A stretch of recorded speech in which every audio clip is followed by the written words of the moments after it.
Hey, welcome to How to Build a Persona. In this video featuring Jack Frost. A few rule changes here. Since the previous persona covered was Arsene, which is a starter persona, this time onward, I will try to consider as many skills that are good for that particular persona that are available from the sacrifice persona from the fusion system. Also, since going onward, the personas are not level 1 anymore, I will cover up the skills that you can allocate for around the persona's base level and for endgame high level in case you wish to use that persona up to that high. Oh yeah, make sure you watch my previous video too featuring Arsene. So without further ado, let's analyze Jack Frost. Jack Frost is probably the face of the Shin Megami Tensei series. Well, for a good reason. So let's talk about Jack Frost in Persona 5 Royal. Jack Frost is a level 11 persona with fairly balanced stats, but leans more towards magic and agility stats. I'm pretty sure the stats in itself are quite evident enough to give you a glimpse of how we will build Jack Frost. But it's better to get more evidence from Jack Frost's skills, affinity, and traits. If the name is not obvious enough, Jack Frost has great affinity to ice, having nullified ice damages onto him, but in turn has weakness to fire. Jack Frost's skills are Bufu, Ice Break, Baisudi, Mabufu, Rakunda, and Freeze Boost. Oh, and also, Jack Frost has a trait called Frigid Bloodline, which halves the SP cost of ice skills.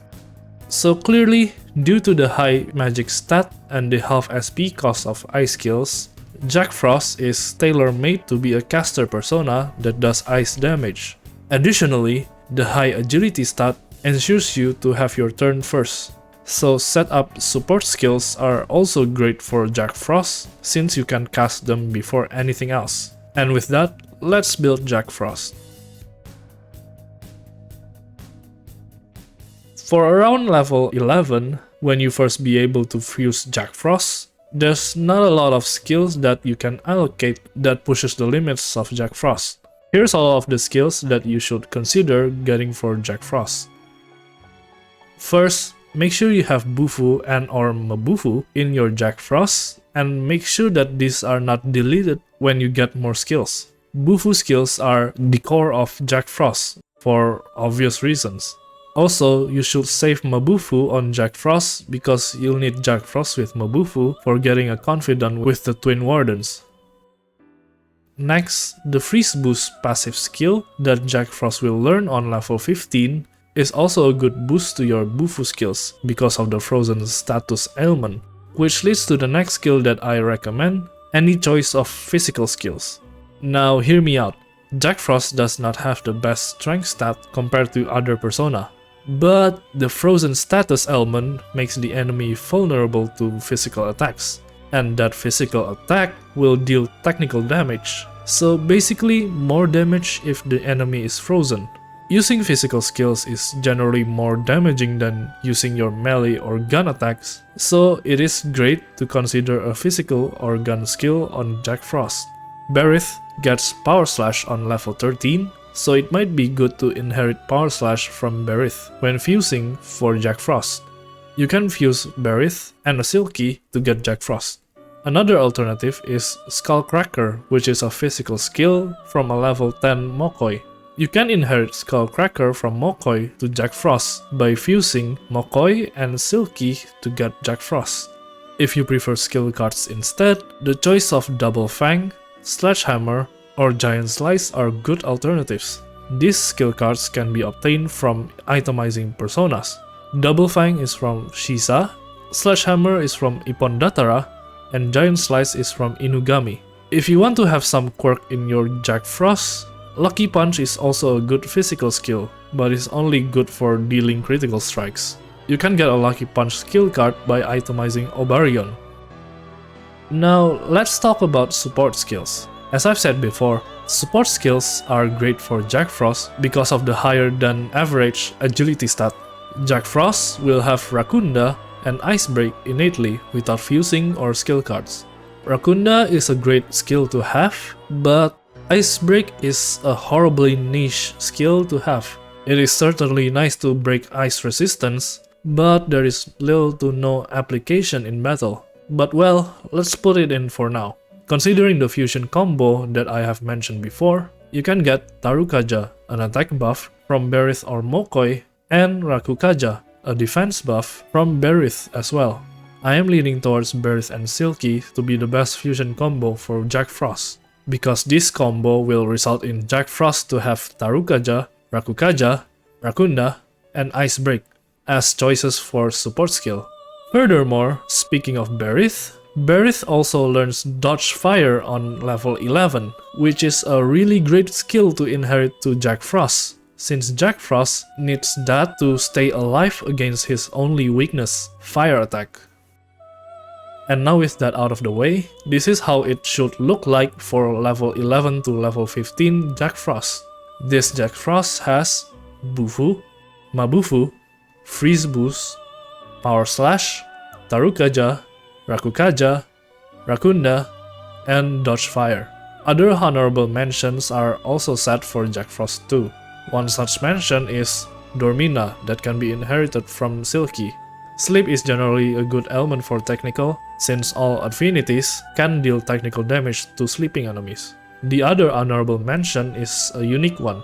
Remember Baisudi? Well, Baisudi was not a good recovery skill to have, because it is too niche of a skill. However, Dia or Media is a decent skill to have, because healing skills apparently scales with the persona's magic stat. Having more magic stat means more healing, so Dia or Media might be a good skill for consideration. You can get Dia from inheriting it from a level 7 Silky, or Media from itemizing an Apsaras. And that's how you build an early game version of Jack Frost. Now we start building Jack Frost for late game. First, upgrade the Bufu skills. Bufula and Mabufula are available from itemizing a level 24 Suiki outside and inside Fusion Alarm respectively. Bufudine is available from itemizing a level 37 Belphegor on a Fusion Alarm. Mabufudine and Diamond Dust, a severe ice damage skill, are available from itemizing a level 81 Alilat.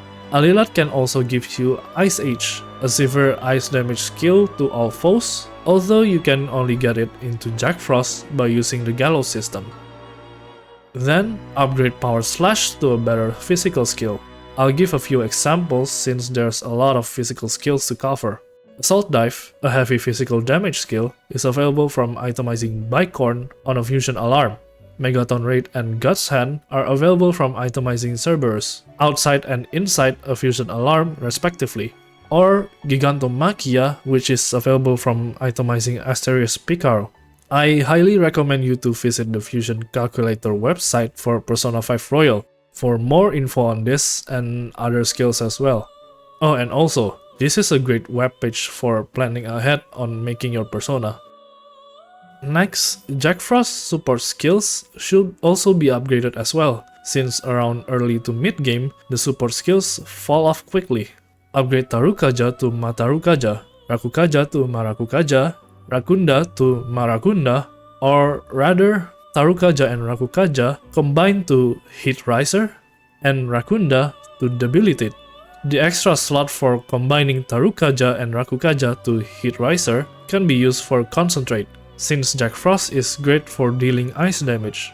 So, Matarukaja can be obtained from itemizing Eligor on a Fusion Alarm, Marakukaja can be obtained from itemizing Lamia on a Fusion Alarm, Marakunda from itemizing Orobas on a Fusion Alarm, Hit Riser and Debilitate from itemizing Magatsu Izanagi Picaro outside and inside a Fusion Alarm respectively. You can get Concentrate from itemizing Athena Picaro on a Fusion Alarm, but I think it is better to get it from using the Gallows system with a level 40 Thoth as a sacrifice. And last but not least, the passive skills for Jack Frost. Upgrading Dodge Fire to Null Fire is a good start. You can use the lockdown system to get those skills, but it is more early to get Null Fire from a level 37 Decarabia, so you can use the Gallows system with Decarabia as the sacrifice. And lastly, we should not forget Ice Amp for Jack Frost, since it is great for amplifying the damage of Jack Frost's ice skills. Ice Amp can be obtained from itemizing Lilim on a fusion alarm. And with that, this is an example of a late game Jack Frost. This late game Jack Frost has Ice Age, Ice Amp, Freeze Boost, God's Hand, Concentrate, Heat Riser, Debilitate, and Null Fire. And this is how I built Jack Frost. Thanks for watching. See ya!